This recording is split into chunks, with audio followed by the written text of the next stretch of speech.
Welcome to Daily News Analysis brought to you by Shankar IAS Academy Civil Media team. Today's date is August 1st, 2024. It's a new month. It's going to be a fresh start. You have almost 297 days for your upcoming Prelims 2025. On this positive note, I am Bharati Ilangovan to discuss the list of news articles displayed right before you. So for today's discussion, we have taken articles from various newspapers such as The Hindu, The Business Standard, Indian Express and LiveMint.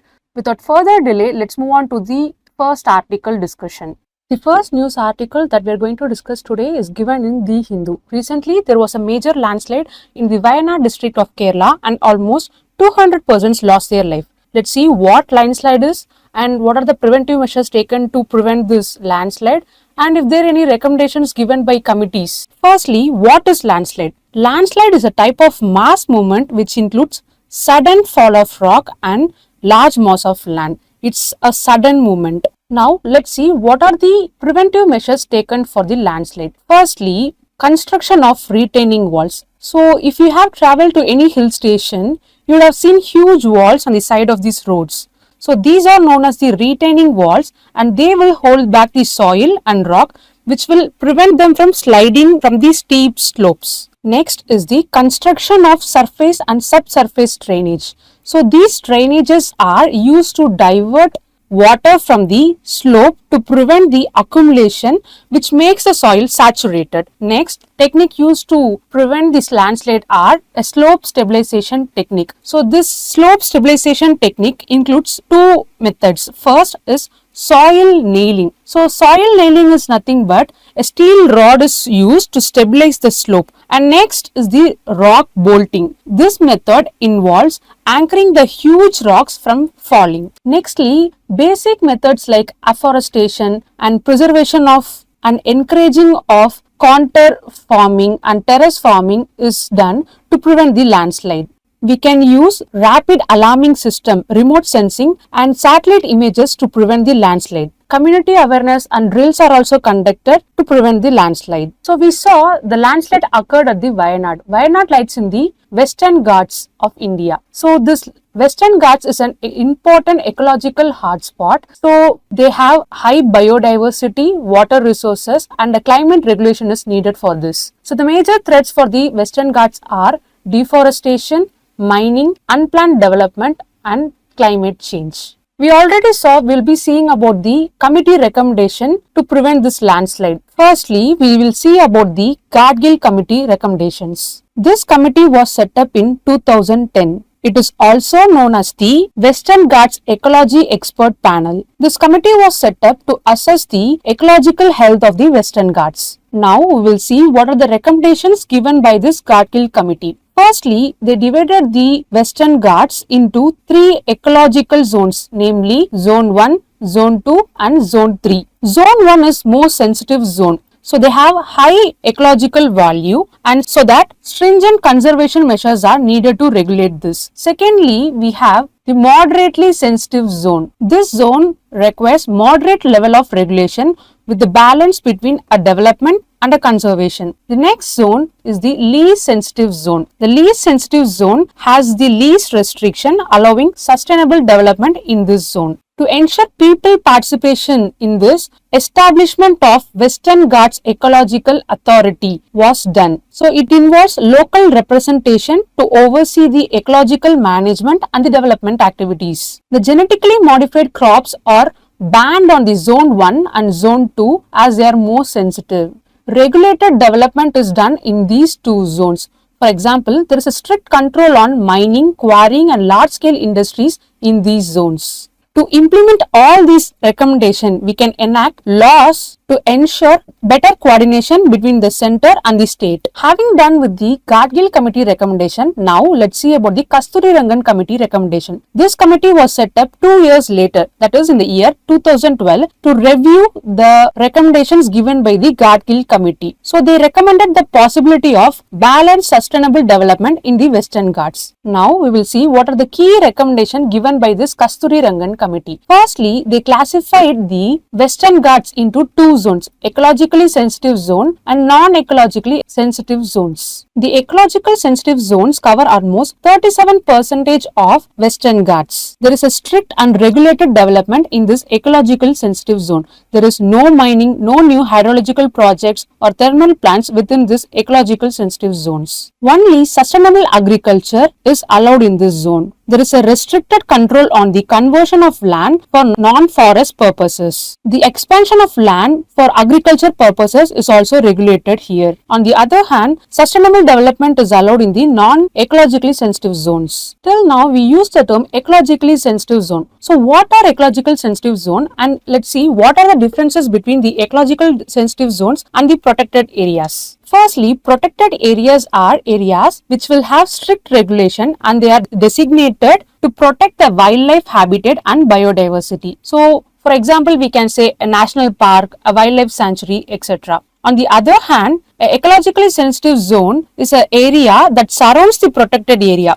So, they will act as a short observer by minimizing the negative impact of the human interference. Protected areas are set up to protect the habitat from human interference, while ESA is set up to protect the core areas through acting as a shock observer. In ESA, there is a liberal regulation. In protected areas, there is a strict regulation. You can see high community participation in ESA, while there is a least community participation in case of protected areas. The ESA are managed by the Ministry of Environment, Forest and Climate Change. The protected areas are managed by the legal framework and the government agencies. There are certain environmental guidelines specific to each environmental sensitive zone, while the protected areas are governed by the acts like Wildlife Protection Act 1972 and the Forest Conservation Act 1980. So in this discussion, we saw what landslide is, what are the preventive measures for it, what are the recommendations given by Gadgil committee and the Kasturirangan committee, and we also saw what are the differences between the ecologically sensitive zones and the protected areas. On the whole, disasters such as landslide can be prevented and managed, but for that, it needs better coordination between the center and the state. Also, a coordination between among the different states for implementation of this recommendation is also needed. We require increased participation from the communities in conservation of this system. So with this, we are concluding the discussion of this article, and now let's move on to next part. This is the next article that we are going to discuss today. It's in the news because Congress MP Channi has moved a privilege motion against our Prime Minister Narendra Modi. He has done this for sharing expunged remarks made by the BJP leader Anurag Thakur during a Lok Sabha debate. If we map this topic under the UPSC syllabus, it comes under the GS2, powers and privileges and issues arising out of it. The privilege motion comes under a parliamentary procedure. So now let us first understand what are parliamentary procedures. These are guidelines and rules that govern the conduct of business in a parliament. It comes under the Article 118 of the Indian Constitution. These procedures ensure that legislative activities are orderly, efficient and democratic. There are various types of parliamentary procedures, which includes legislative procedures, motions and questioning procedures. So now let's see what is privilege motion. It is a formal request made by the Member of Parliament to highlight a breach, which is nothing but a violation of a privilege. This motion is raised when a member believes that their right or the right of the House has been violated. Now let us see what are the key points about this privilege motion. Note that this motion has to be submitted in writing and can be raised only with the consent of the speaker. Article 105 deals with the powers and privileges of the Member of Parliament, while Article 194 deals with the similar privileges of the members of the State Legislative Assembly. Now, we will see what are the provisions in this Article 105. This includes right to speak freely in the Parliament without any fear of legal problems or the statements. The Parliament has the authority to regulate its own proceedings. So this includes setting up of rules for the conduct and discipline amongst its members.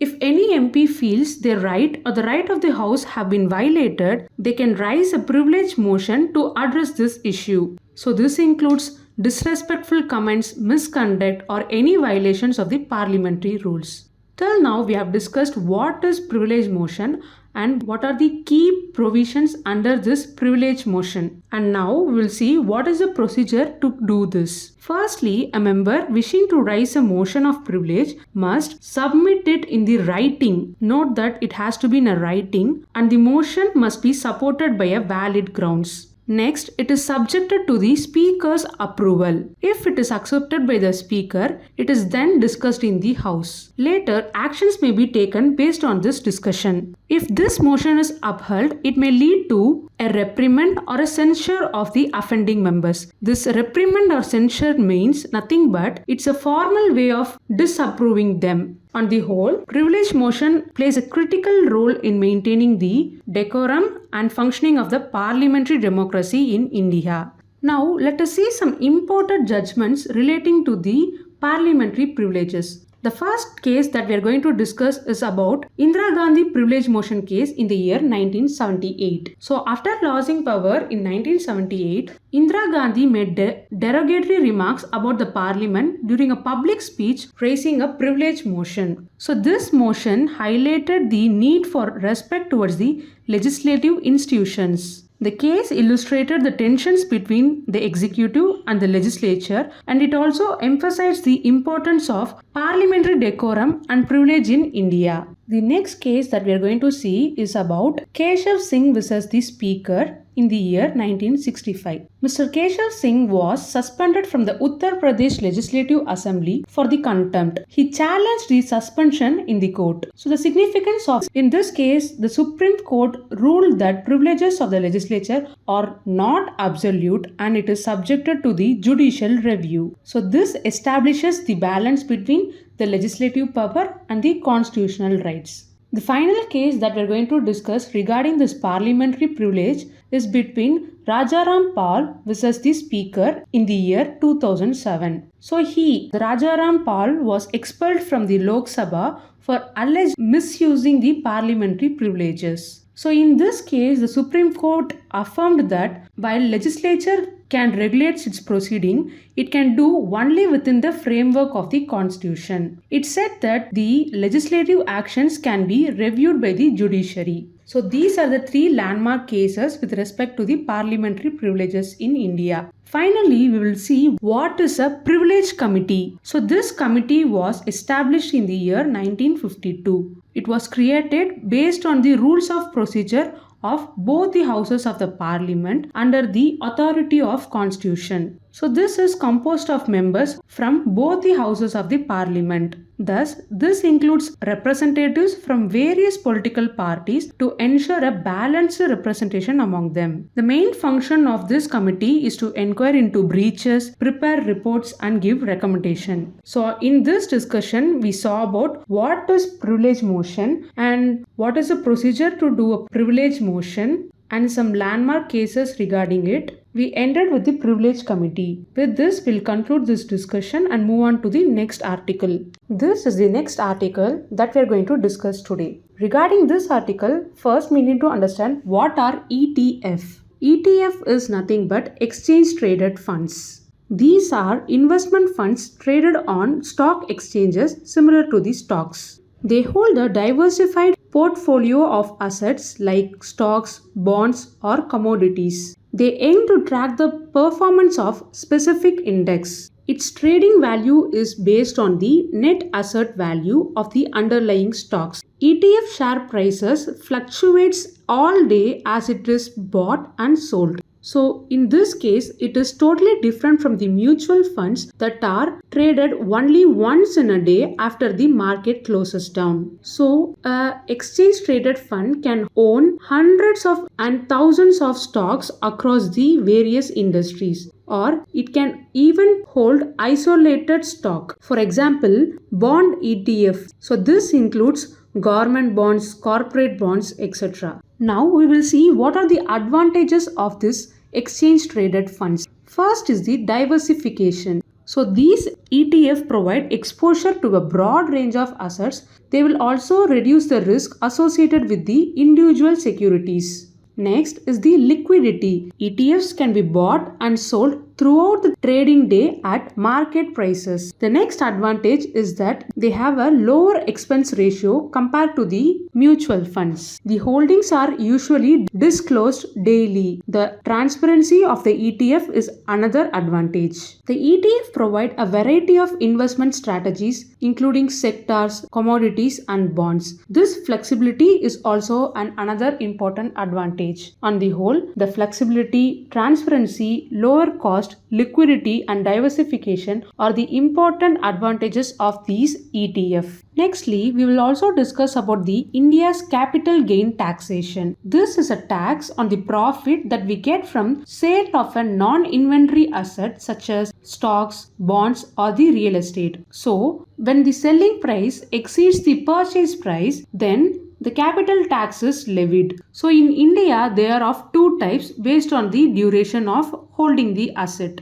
One is the short-term capital gains tax and another long-term capital gains tax. The short-term capital gains tax. In the short-term capital gains tax, the gains from the sale of an asset is held only for a short duration. So let's say it is less than 36 months for real estate and less than 12 months for the securities. The tax rate for this is almost 15% along with the applicable surcharge and cess. The surcharge and cess is also charged along with the tax. Let's take an example to explain this. If you buy a share worth of 1 lakh and sell them for about 1,20,000 within a year, you get a gain of about 20,000. This 20,000 is subjected to a 15% tax, which is almost 3,000 rupees. Nextly, we will discuss about the another type of capital gains tax, which is long-term capital gains tax. So here the gains from the sale of an asset is held for a longer duration, which is about more than 36 months for real estate and more than 12 months for the securities. A tax rate of about 10% for the listed securities, which is exceeding 1 lakh, is charged. Along with this, an applicable surcharge and cess is also charged. In this case also, we'll take an example to understand this. If you buy a share worth 1 lakh and sell them for 1,50,000 after a year, then you will get a gain of about 50,000. So this 50,000 is subjected to a 10% tax, which will amount to about 5,000 rupees. As we are dealing about the ETF, we will also see about the alternate investment funds. These are funds which are privately investment vehicles that collect funds from investors to invest according to a defined investment policies. They will help the investors seeking high return and can invest in various assets such as real estate, venture capital and even more. These alternate investment fund is regulated by the SEBI, which is nothing but Security and Exchange Board of India. The SEBI Alternative Investment Fund Regulation 2012 is regulating this alternating investment fund. So regarding this article, we have tried to understand about what are exchange traded funds and what are the advantages they offer. Along with it, we have also seen about the capital gain tax and its types. We have come to the next part of today's discussion. We are going to deal with the MCQs. Feel free to pause the video and try answering the questions. The first question for today is, which of the following statement accurately reflects the concept of cooperative federalism in India? The options are given below. Cooperative federalism emphasizes the central government's dominance over the state governments in policy making and implementation. It involves a collaborative relationship between central and the state government in managing and resolving the intergovernmental issues. Third option is, the cooperative federalism is characterized by the complete autonomy of state governments in all matters except in case of defense and foreign affairs. Fourth, it advocates for a strict separation of powers between the central and the state government with no intergovernmental interactions. Select the correct answer using the code given below. The option is B, 2 and 3. We already saw cooperative federalism is nothing but it is a horizontal relationship between center and state. So this will negate the first option. Also, option 4, we have seen Article 246, which is giving a demarcation of power between the center and state. It also provides for the concurrent list.